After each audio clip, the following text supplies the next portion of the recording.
ಅವರ ಸಂಘಟನೆಯಿಂದ ಇದನ್ನು ವಿಶೇಷವಾಗಿ ಕಾರ್ಮಿಕರ ದಿನಾಚರಣೆಯನ್ನು ಹಮ್ಮಿಕೊಳ್ಳಲಾಗಿದೆ. ಈ ಕಾರ್ಯಕ್ರಮದಲ್ಲಿ ಭಾಗಿಯಾಗಿರುವಂಥ ಮತ್ತು ವೇದಿಕೆಯಲ್ಲಿರುವಂಥ ಎಲ್ಲ ಗಣ್ಯ ಮುಖಂಡರು ಕೂಡ ನಾವು ಸ್ವಾಗತಿಸ್ತಾ ಮತ್ತು ವೇದಿಕೆಯ ಮುಂಭಾಗದಲ್ಲಿರುವಂಥ ಎಲ್ಲ ಪ್ರೀತಿಯ ಸಹೃದಯ ಬಂಧುಗಳು, ಈಗಾಗಲೇ ಮೇ 1ನೇ ತಾರೀಕು ಪ್ರತಿ ವರ್ಷ ನಾವೆಲ್ಲರೂ ಕೂಡ ಕಾರ್ಮಿಕರ ದಿನ ಅಂತ ಹೇಳಿ ಆಚರಣೆ ಮಾಡ್ತಾರೆ. ಕಾರ್ಮಿಕರ ದಿನ ಅಂದರೆ ಅದು ಕಾರ್ಮಿಕರ ಹಬ್ಬ ಅಂತೇಳಿ ವಿಶೇಷವಾಗಿ ನಾವು ಈ ದೇಶದ ಅಭಿವೃದ್ಧಿ ಅಡಗಿರುವಂಥದ್ದು ಕಾರ್ಮಿಕರ ಬೆವರಿನಿಂದಾದರೂ ಕೂಡ ತಪ್ಪಾಗಲಿಕ್ಕಿಲ್ಲ. ಯಾಕೆ ಅಂತ ಹೇಳಿದ್ರೆ ನಿಜವಾಗ್ಲೂ ಕೂಡ ಕಾಯಕ ಯೋಗಿಗಳಾಗಿ, ಕಾಯಕ ಜೀವಿಗಳಾಗಿ ಈ ದೇಶದ ದುಡಿಮೆಗೆ ತಮ್ಮ ಎಲ್ಲ ತ್ಯಾಗಗಳನ್ನು ಮಾಡುವ ಮೂಲಕ ದುಡಿಮೆಯೇ ದೇವರು ಅಂತ ಭಾವಿಸಿಕೊಂಡು ಕೆಲಸ ಮಾಡತಕ್ಕಂಥ ಪ್ರತಿಯೊಬ್ಬ ಕಾರ್ಮಿಕರಿಗೂ ಕೂಡ ನಾವು ಗೌರವ ಸಲ್ಲಿಸುವಂಥದ್ದು ನಾವೆಲ್ಲರೂ ಕರ್ತವ್ಯ. ಆರ್ಥಿಕವಾಗಿ ಸಬಲರಿಲ್ಲ ಅಂದರೂ ಕೂಡ, ಎಲ್ಲ ಕಾರ್ಮಿಕರು ಕೂಡ ಆರ್ಥಿಕವಾಗಿ ಸದೃಢರಿಲ್ಲ ಅಂದರೂ ಕೂಡ ಅವರು ದೈಹಿಕವಾಗಿ ಮತ್ತು ಮಾನಸಿಕವಾಗಿ ಸಬಲರೇ. ಅದರಿಂದಲೇ ಎಲ್ಲರೂ ಕೂಡ ತಾವು ಮಾಡ್ತಕ್ಕಂಥ ಕಾಯಕವನ್ನು ಅತ್ಯಂತ ನಿಷ್ಠೆಯಿಂದ, ಪ್ರಾಮಾಣಿಕತೆಯಿಂದ ಮಾಡುವಂಥ ಜನ ತಾವೆಲ್ಲರೂ ಕೂಡ ಆಗಿದ್ದೀವಿ. ಹಾಗಾಗಿ ಕಾರ್ಮಿಕರಿಗೂ ಕೂಡ ಒಂದು ಸಂಘಟನೆಯ ಅವಶ್ಯಕತೆ ಇದೆ. ಕಾಯಕ ಪ್ರಜ್ಞೆ ಎಷ್ಟಿದೆಯೋ ನಿಮ್ಮ ಹಕ್ಕುಗಳ ಬಗ್ಗೆಯೂ ಕೂಡ ನಿಮಗೆ ಅಷ್ಟೇ ಪ್ರಜ್ಞೆ ಇರಬೇಕಾಗುತ್ತೆ. ಸದಾ ನಾವು ದುಡಿತೀವಿ ಅಂತ ದುಡಿಮೆಯಲ್ಲೇ ತೊಡಗಿಸಿಕೊಳ್ಳುವುದಕ್ಕಿಂತ ಆ ದುಡಿಮೆಯ ಜೊತೆಗೆ ನಿಮ್ಮ ಹಕ್ಕುಗಳು, ನೀವು ಕೇಳುವಂಥ ನೈತಿಕತೆ ತಮಗೆಲ್ಲರೂ ಕೂಡ ಇದೆ. ಹಾಗಾಗಿ ನನ್ನ ವಿನಂತಿ ಇಷ್ಟೇನೆ, ದುಡಿಮೆಯೇ ದೇವರು ಅಂತ ಭಾವಿಸಿಕೊಂಡು ತಾವೆಲ್ಲರೂ ಕೂಡ ಸಮಾಜದ ಉನ್ನತಿಗೆ, ಅಭಿವೃದ್ಧಿಗೆ ಕೊಡುಗೆಯನ್ನು ನೀಡ್ತಾ ಇರೋ ಹಿನ್ನೆಲೆಯಲ್ಲಿ ನಿಮ್ಮ ಬೆವರ ಹನಿ ಎಷ್ಟು ಸುರಿಸ್ತೀರೋ ಅಷ್ಟೇ ರೀತಿಯಲ್ಲಿ ನಿಮ್ಮ ಹಕ್ಕುಗಳನ್ನು ಕೇಳಬೇಕು. ಜೊತೆಗೆ ನನ್ನ ವಿನಂತಿ ಇಷ್ಟೇ, ನೀವು ದುಡಿಮೆ ಏನು ಕಾರ್ಮಿಕರು ಅಂತ ಏನೋ ಹಣೆಪಟ್ಟಿನ ಹಾಕೊಂಡಿರ್ತೀರಲ್ಲ, ಅದು ನಿಮ್ಮ ಪೀಳಿಗೆಗೆ ಹೋಗ್ಬೇಕು.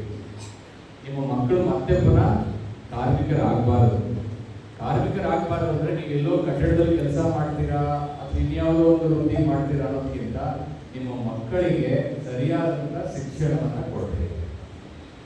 ನೀವೆಲ್ಲರೂ ಕೂಡ ದುಡಿತಾ ಇರ್ತೀರ, ದುಡಿದು ಎಷ್ಟೋ ಕನಸುಗಳನ್ನು ಕಟ್ಕೊಂಡಿರ್ತೀರ. ನನ್ನ ಮಗನೂ ಕೂಡ ಚೆನ್ನಾಗಿ ಓದಬೇಕು, ಸಾಧನೆ ಮಾಡಬೇಕು ಅಂತ ಹೇಳಿ ನಿಮ್ಮ ಮಕ್ಕಳಿಗೆ ಯಾವುದೇ ಕಾರಣಕ್ಕೂ ಕೂಡ ಶಿಕ್ಷಣದಿಂದ ವಂಚಿತರನ್ನಾಗಿ ಮಾಡಬಾರ್ದು.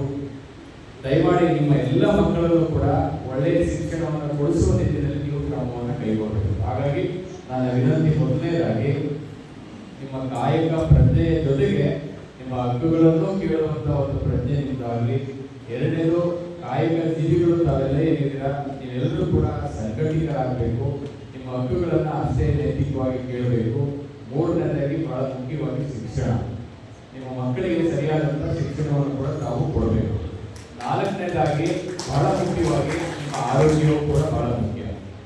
ಯಾಕೆ ಅಂತೇಳಿದ್ರೆ ನಾನು ಆಗಲೇ ಹೇಳಿದೆ, ಯಾರು ಸದೃಢವಾಗಿ ದುಡಿಬೇಕು ಅಂದರೆ ನೀವು ಆರೋಗ್ಯವಂತರಾಗಿದ್ದರೆ ಮಾತ್ರ ನೀವು ದುಡಿಲಿಕ್ಕೆ ಸಾಧ್ಯ, ನಿಮ್ಮ ಮನೆಯನ್ನ ಕಟ್ಟಲಿಕ್ಕೆ ಸಾಧ್ಯ, ಅಥವಾ ನಿಮ್ಮ ಮಕ್ಕಳನ್ನು ಬೆಳೆಸಲಿಕ್ಕೆ ಸಾಧ್ಯ.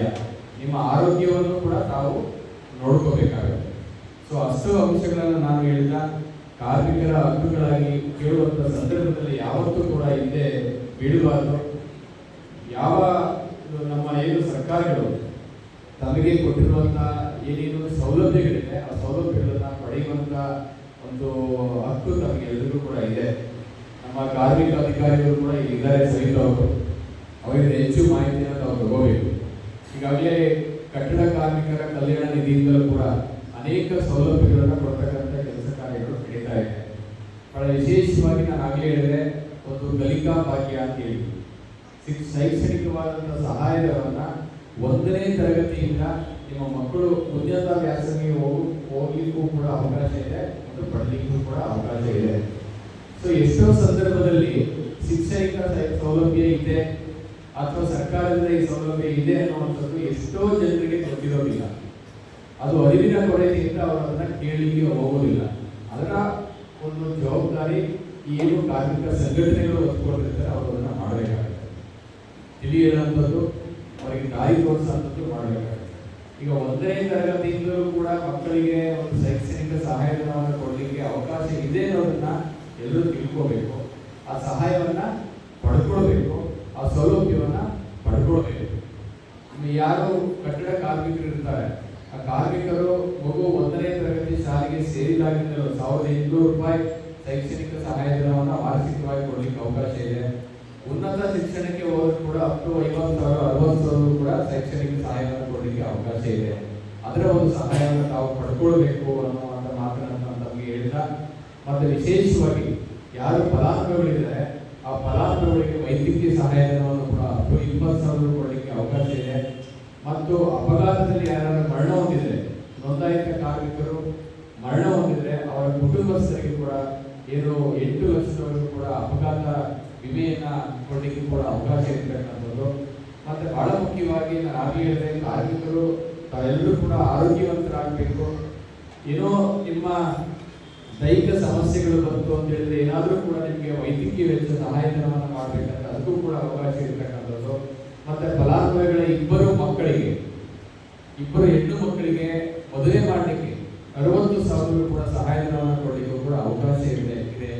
ಇವೆಲ್ಲವನ್ನೂ ಕೂಡ ತಾವು ತಿಳ್ಕೊಳ್ಬೇಕು, ತಿಳ್ಕೊಂಡು ಈ ಸೌಲಭ್ಯಗಳನ್ನ ಪಡ್ಕೊಳ್ಬೇಕು ಅಂತ ನಾನು ನಿಮಗೆ ಹೇಳ್ತಾ, ಒಟ್ಟಾರೆಯಾಗಿ ಏನು ಕಾರ್ಯಕ್ರಮವನ್ನು ತಾವು ಮಾಡಿದ್ದೀರಾ, ಒಂದು ಸಿದ್ದರಾಜ್ ಅವರು ಎಲ್ಲ ಸಂಘಟನೆಯವರು ಸೇರಿ ಒಂದು ಮೇಲಿನ ಕಾರ್ಮಿಕ ದಿನಾಚರಣೆ ಮಾಡಿರ್ತಕ್ಕಂಥದ್ದು. ನಿಮ್ಮ ಹಕ್ಕುಗಳನ್ನು ಕೇಳಲಿಕ್ಕೆ, ಜೊತೆಗೆ ವಿಶೇಷವಾಗಿ ಕೆಲವು ವಿಚಾರಗಳನ್ನ ಮಂಡನೆ ಮಾಡಲಿಕ್ಕೆ ಕೂಡ ರಿಸೋರ್ಸ್ ಪರ್ಸನ್ ಬಂದಿದ್ದಾರೆ. ಅವರ ಸಹಾಯವನ್ನು ತಾವು ಪಡ್ಕೊಳ್ಬೇಕು. ಮತ್ತೆ ನಮ್ಮ ಜಿಲ್ಲಾಡಳಿತಕ್ಕೂ ಕೂಡ ಯಾವತ್ತೂ ಕೂಡ ಯಾರು ನೊಂದಿರ್ತಾರೆ ಧ್ವನಿ ಇಲ್ಲದವರಿಗೆ ಧ್ವನಿಯಾಗುವಂಥ ಕೆಲಸವನ್ನು ನಾವು ಖಂಡಿತವಾಗೂ ಕೂಡ ಮಾಡ್ತಾರೆ. ಸಾಕಷ್ಟು ವಿಚಾರಗಳಲ್ಲಿ